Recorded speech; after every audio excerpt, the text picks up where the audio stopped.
Mitikayores, how you doing? You want to hear something really wild? Turns out that I am considered a behavioral scientist. I know!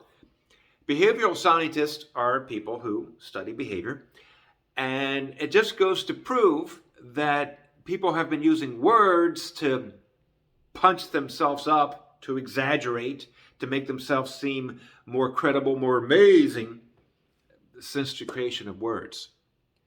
So behavioral scientists have this debate among themselves or among ourselves that asking about how many emotions there are. Now, obviously, if you're talking about gradations of emotions, for example, happiness, joy, bliss, amusement, pleasure, a little bit more pleasure, a little bit more pleasure, a little bit less pleasure, it can go on infinitely. But if we're talking about main categories of emotions, that's what the debate is about. Main categories. Imagine, if you will, a folder, right? And so all these gradations of these emotions, you're taking a page out of the folder. But you have a huge folder. How many are there? And the debate, some behavioral scientists say 99, 100. Most say somewhere along the likes of 12 or 6. My mentors taught me 6. The movie, Inside Out, animated movie by Disney, had 6. A slightly different 6 than my mentors. But I finally settled on 4, and a lot of behavioral scientists believe this. 4. And those are happiness, anger, sadness, fear. To make it memorable, easy to memorize, mnemonic device, glad, mad, sad, scared. Okay, so all the other gradations of emotions fall into these 4 main categories, these 4 main folders. And for the longest time, I believed that. But my observations of my clients and observations of myself and of humanity, of behavior, I finally settled on 2. And I also found out after I decided there were only 2 that there are a number of behavioral scientists and philosophers who believe in that as well. Do philosophers fall under behavioral scientists? I suppose some do. I don't know. Like I said, it's kind of a cookie term to me. But, so two main categories of emotions, 2 vastly stuffed folders. Though they come off of these 4, right? So the good one, happiness, of course, that's one of them. So its opposite number. What is the opposite of happiness? What is contrary to happiness?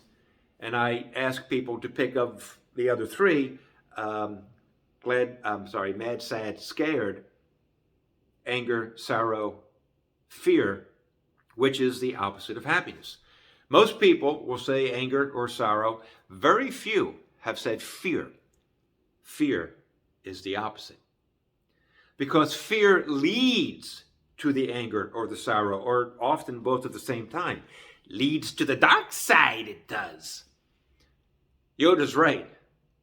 George Lucas is right. It's fundamental. You fear what you have. You fear what might happen. You fear what you don't have. You fear what might happen. You fear what did happen and the consequences of it. You get stuck in a moment. If you don't have the fear, where else is there to land but happiness? And if you're happy, I guarantee you're not afraid. Of course, there are things that you need to be concerned about every single day, every single hour in your life. But you learn how to manage it. You learn how to deal with it. Just like an alcoholic. I mean, that's my go-to analogy in explaining this.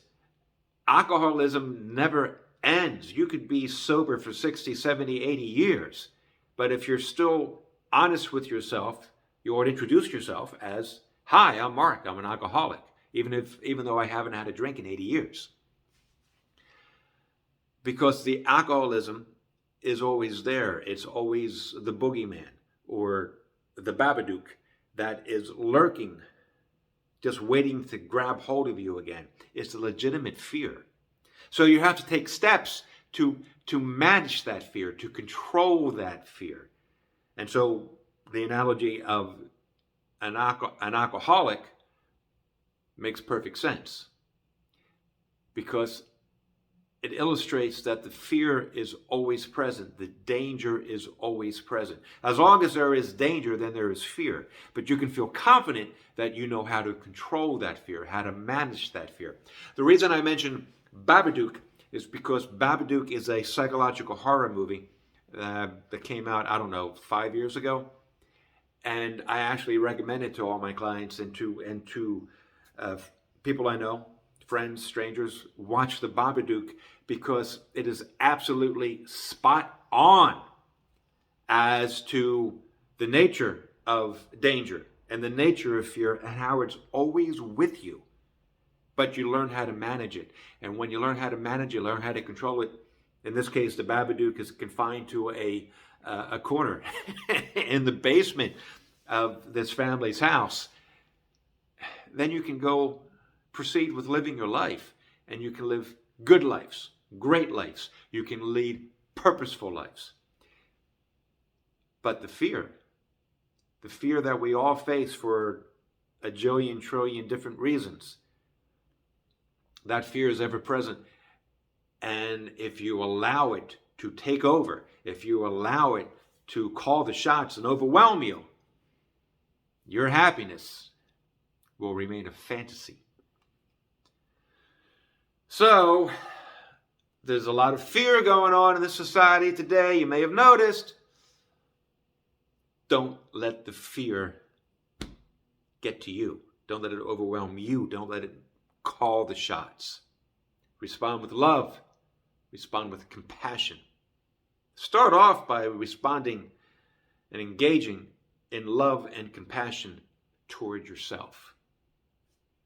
All the rest follows. So, peace, 4 fingers, and I'll talk to you soon.